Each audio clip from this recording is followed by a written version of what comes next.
Hello, everyone, and welcome to the fourth installment of the Student Business Office's Tuition Tuesdays. Today's session is Get Your Money Fast regarding refunds. I want to let the attendees know that this presentation is being recorded and the recording will be made available for viewing on the Student Business Office's website. My name is Rachel Farwell, and I am the billing supervisor at the Student Business Office, and I've worked at Western for 9 years. Over the next 30 minutes, I'm going to cover information regarding refunding at Western Washington University, how to set up your refund preference, and why it's important to make sure you have your account set up to get your money fast and easy. I will also discuss the basic information of the Student Business Office. If you have any questions during this presentation, please feel free to email our office, sbo@wwu.edu, and we'll get back to you within 2 business days. The most common misinformation we get regarding refunding is that students don't think they'll ever receive any extra money. However, almost every student at Western receives a refund at some point during their time. So I'm going to go ahead and cover the basic information of the Student Business Office and then walk you through how to set up a refund preference and let you know of some examples of why you'll receive a refund on your account.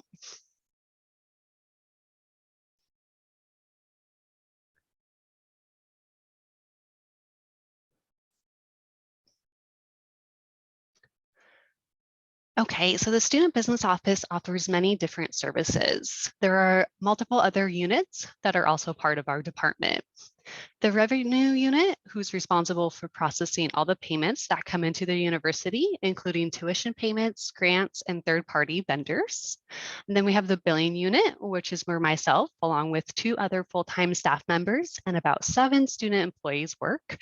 We handle the statements, refunds, charges, and any other activity that goes onto the Western account. We also have the debt recovery unit, who handles any former student debt that students or anybody else left with the university. Transportation office handles parking, bus routes. It can help you find the best way to commute to class. We have the Western Card office, which is where you can get your Western card to ride the bus, access the gym, events, and you'll also use that at the dining hall. We also have the box office, who handles all the events on campus. You'll want to go through them to purchase your tickets. Next, we have the checklist for success. These are the top 4 things that you should make sure to complete before starting your time at Western. This is all on the homepage of our website with links to each form that you can click on to complete. The first one is the release of financial information. This allows Western to speak to parents or anyone else that might call to get information about your account. This could just be the balance on the account, what a charge is for, what a payment was for. We can't discuss any of that information unless this form is filled out. We also have the authorization to apply financial aid funds.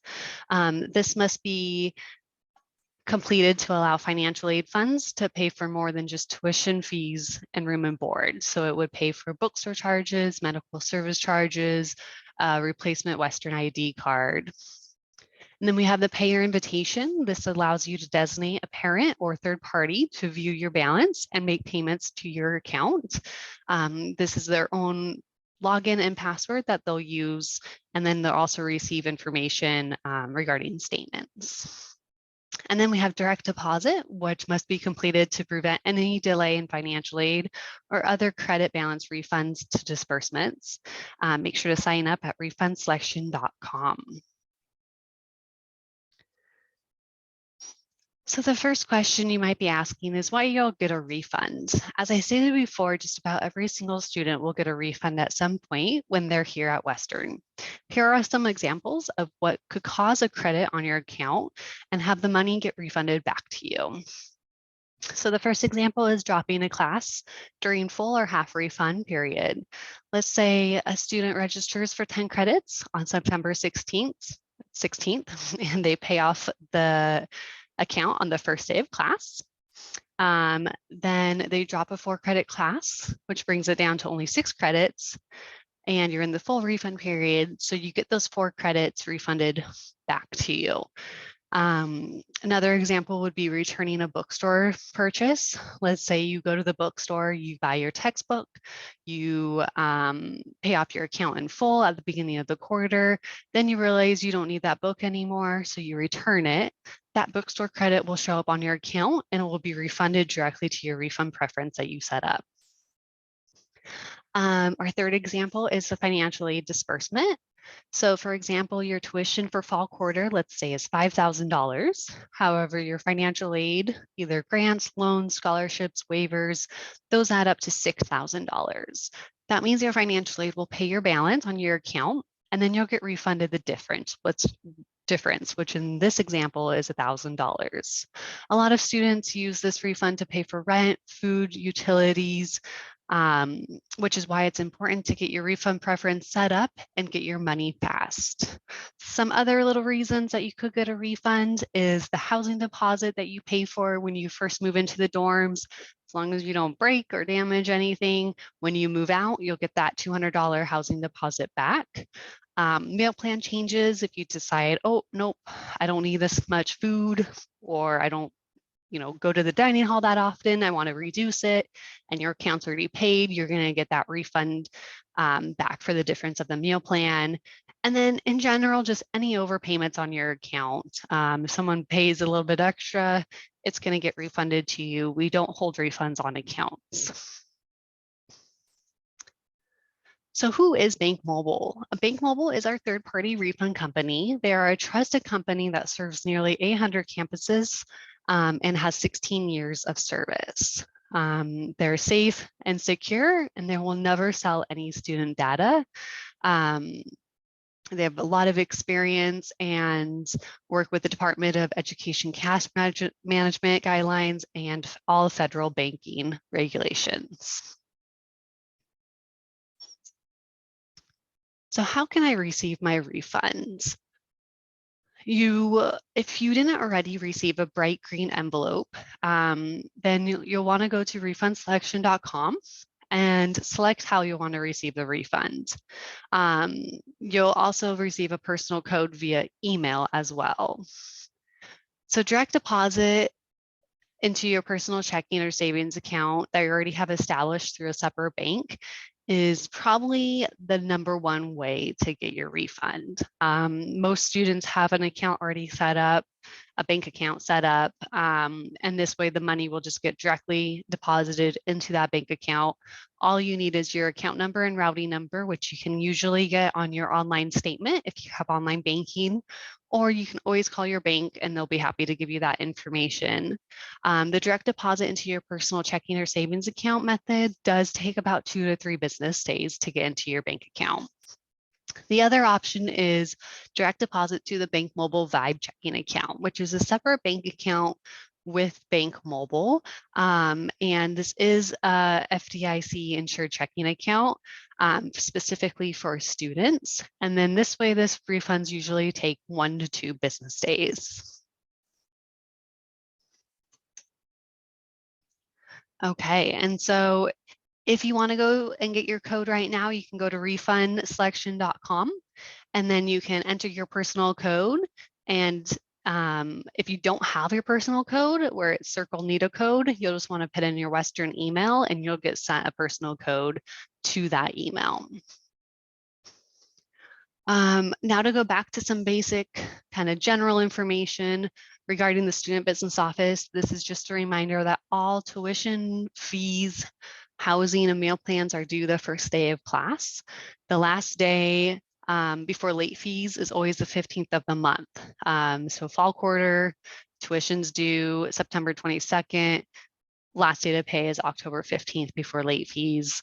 Winter quarter is a little bit shorter, so you want to keep that in mind, that tuition and fees are all due the first day of class, January 4th. However, January 15th is the last day to pay before late fees. So make sure that's a quicker turnaround than fall quarter is. Make sure to pay that when you get the statement or when you see the account balance on the account. Spring quarter is March 29th, so you have until April 15th before any late fees. How are you going to pay? So the best option that we suggest is online. If you use an e-check, which is just an electronic check method, you need your account number and routing number. It's no fee. It posts instantly. It does process just like a check, so it could take about 3 to 5 business days to actually clear your bank account.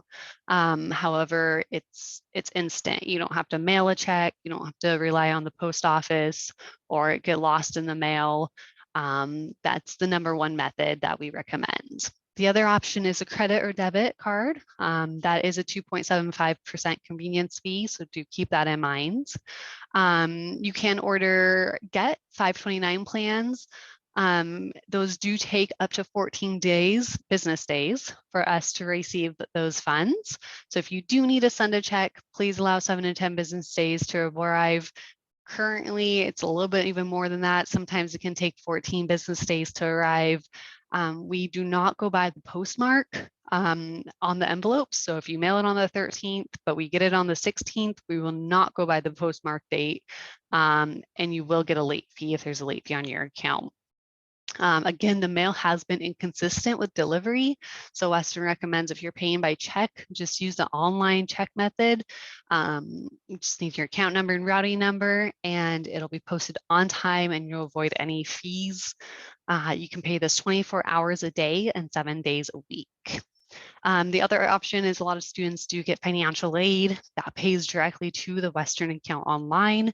Again, make sure to fill out the authorization to apply financial aid funds form to make sure it pays for everything on your account, like book surcharges, medical service charges, any miscellaneous charges as well.